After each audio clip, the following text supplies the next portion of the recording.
Alright guys, last week temperature was real cold, and this is what's going on with the Gungo tree. I don't know if it's gonna survive. Temperature went back up, but I'm hoping it survives. Really hoping it'll survive. All the buds, they look like the cold weather messed them up.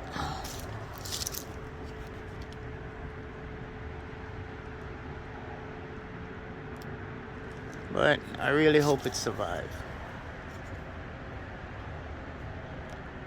Oh boy. Because of that, well, the banana tree will come back. The chocha tree died down. That's them. Didn't get no chocha this year from them, but I'm gonna try again next year.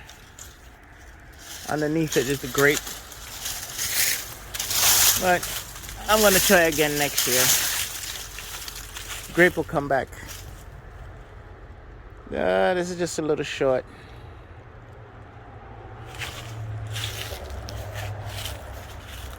Catch you guys on the next one.